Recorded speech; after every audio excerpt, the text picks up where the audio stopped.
Welcome to this CXO Vision interview with Okta. Today, I am joined by Mahmoud Ahmed. Thank you very much for joining me today. Could you just please start by introducing yourself to our viewers? Thank you so much, and thank you for having me. It's a pleasure to be here today. My name is Mahmoud Ahmed. I'm the sales director for Okta in the Middle East region. I've been in the region here for more than 20 years, mainly with large multinational cybersecurity vendors. Thank you for having me. So, starting off quite broadly, what identity-driven threats are you seeing most frequently across the GCC, and how should CISOs in the region be adjusting their defense strategies accordingly? Across the GCC, the threat landscape has fundamentally shifted. Attackers are not hacking in anymore, they're logging in. And we're seeing a massive surge in AI attacks. So regional CISOs must pivot to an identity-first AI-driven platform. By centralizing on Okta, organization can leverage Okta AI capabilities.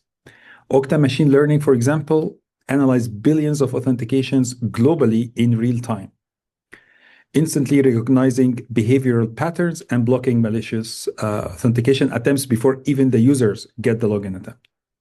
So, moving on to some of the strategies, zero adoption has become a big thing recently, and it's accelerating more and more across government and critical infrastructure in the region.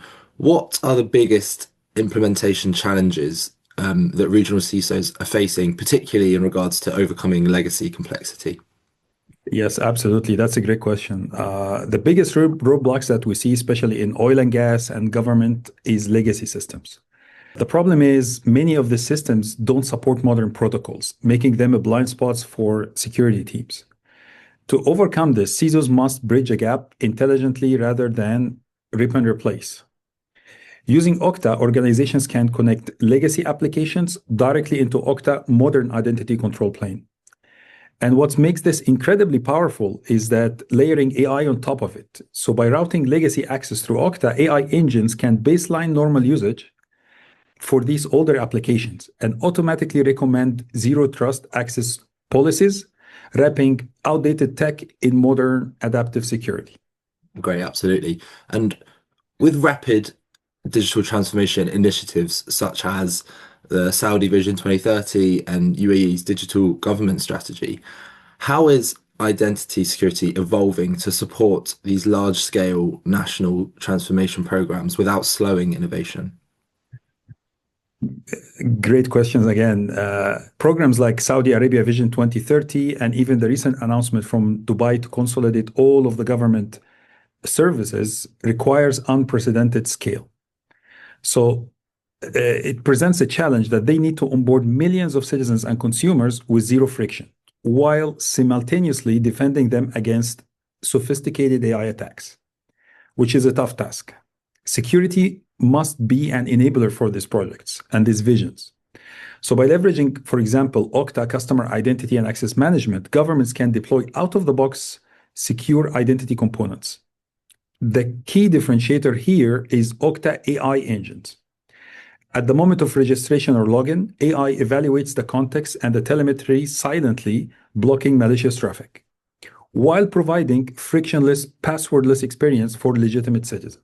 So, kind of jumping in on what you just mentioned about passwordless strategies, it's something that's interested me for a while now because it's something that's quite different.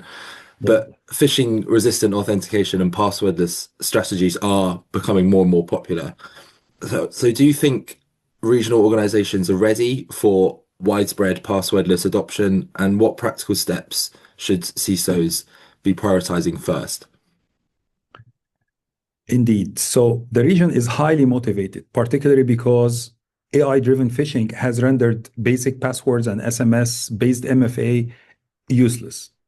However, passwordless adoption is not just about removing the password, it's about adding an intelligent context layer on top of your security.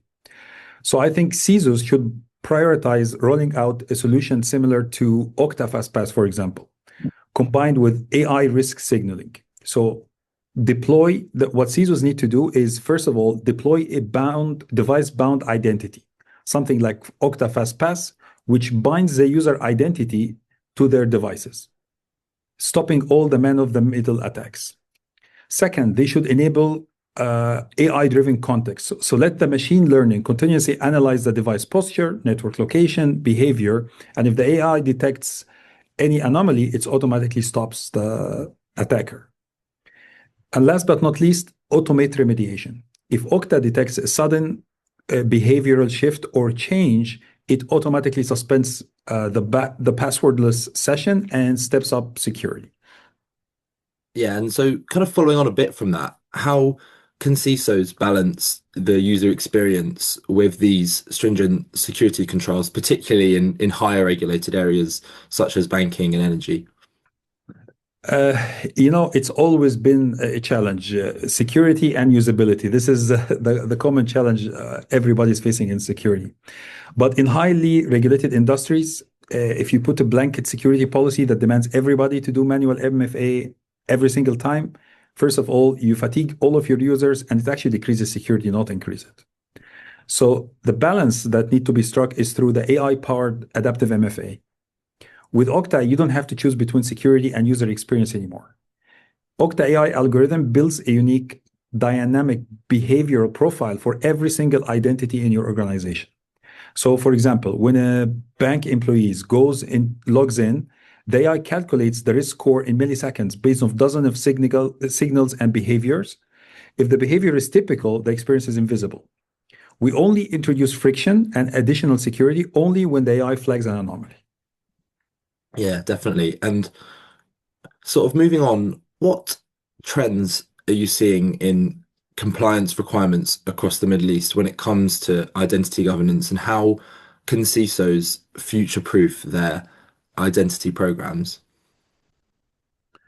We are seeing actually a huge progress in the region regarding governance. So regulators across the Middle East, especially in Saudi Arabia and in UAE, are pushing heavily for continuous compliance. The auditors are right now rejecting the manual spreadsheet-based access reviews because they are error-prone and instantly out of date.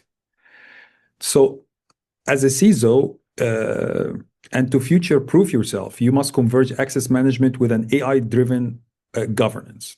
And by adopting a platform like Okta Identity Governance, OIG, governance is natively embedded into the identity platform.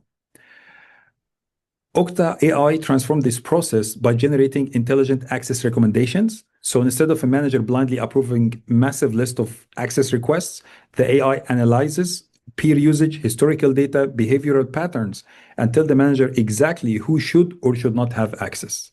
It basically automates the compliance and removes all the human guesswork. Yeah, absolutely. And so finally, looking ahead, what strategic shifts should Middle East CISOs prepare for in identity security, particularly given the AI-driven threats and automation, how they're kind of reshaping the threat landscape? So the most strategic shift is preparing for the explosion of what we call non-human identities, or as the common term is AI agents. As organizations embrace the Gen AI agents, like very soon, the number of AI agents will drastically outnumber the human employees. So CISOs must bring this machine identities under control under the same exact control plane. Furthermore, as attackers weaponize AI for deep fakes, hyperscale attacks, CISOs must rely entirely on defensive AI to survive, basically fighting AI with AI. And Okta's vision is continuous AI-driven protection, where machine learning acts as an autonomous security analyst, constantly mapping the behavior of both human and non-human identities, and instantly isolating threats at the identity layer before they breach the network. Well, that is all for today. Thank you very much for your time. Thank you. Thank you for having me.